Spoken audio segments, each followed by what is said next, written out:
लोकसभा चुनाव का बिगुल बज चुका है। सभी पार्टियां जोर शोर से चुनाव प्रचार में जुटी हुई हैं। इसी बीच कांग्रेस के दिग्गज नेता और उत्तराखंड के पूर्व मुख्यमंत्री का कहना है कि कांग्रेस पार्टी में सत्ता के लिए भूख कम हो गई है।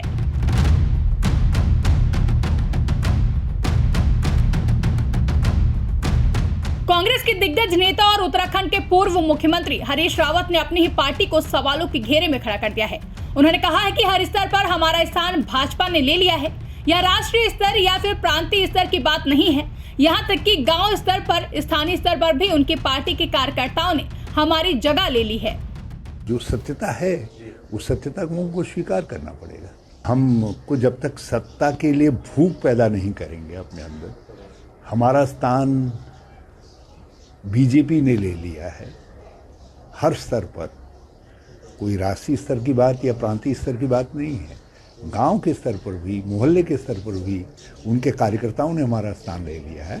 जब तक हम उनको उस स्थान से पदच्युत नहीं करेंगे, उनको हटाएंगे नहीं, तो हम कैसे अपने मोहल्ले के नेता हो पाएंगे, अपने गांव के नेता हो पाएंगे, अपने ब्लॉक के नेता हो पाएंगे।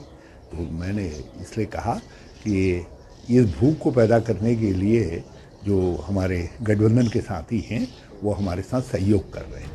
इस दौरान पूर्व मुख्यमंत्री हरीश रावत ने भाजपा का जिक्र करते हुए कहा कि भाजपा सत्तारूढ़ दल होते हुए भी सक्रिय है और हम उस अपेक्षा में सक्रिय नहीं हो पा रहे हैं। ये बयान जो सत्यता है उस सत्यता को हमको स्वीकार करना पड़ेगा।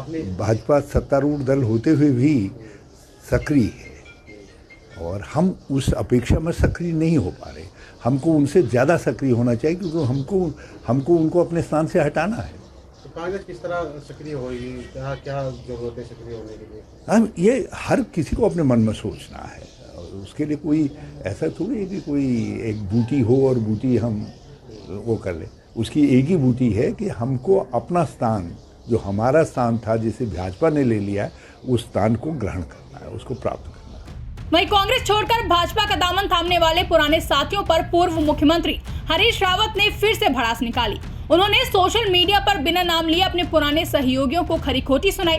गुरुवार को पूर्व मुख्यमंत्री हरीश रावत ने अपने फेसबुक पेज पर एक पोस्ट साझा किया, जिसमें उन्होंने लिखा कि बिन कहे रहा न जाए।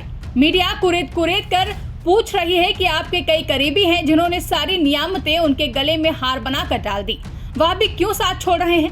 मैंने कहा हर किसी के नाराजगी के कुछ न कुछ कारण होते हैं। कुछ लोग इसलिए नाराज हैं, वह मेरे कार्यकाल में एक एसडीएम को एडीएम बनाने की सुपारी ले चुके थे। एक पूजनीय इसलिए नाराज है क्योंकि स्वर्ग आश्रम ऋषिकेश की कुछ संपत्तियों को मैंने उनके संगठन के नाम पर करने से इनकार कर दिया।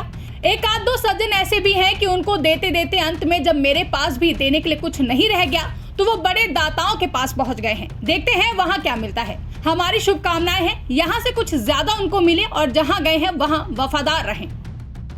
गौरतलब है कि लोकसभा चुनाव से पहले नेताओं का एक पार्टी छोड़कर दूसरी पार्टी में शामिल होने का सिलसिला लगातार जारी है। हाल के दिनों में हुई इस तरह की घटनाओं पर नजर डालें तो सबसे ज्यादा झटके कांग्रेस को लगे हैं। देश की सबसे पुरानी पार्टी के नेताओं का अपने दल से मोहभंग हो रहा है।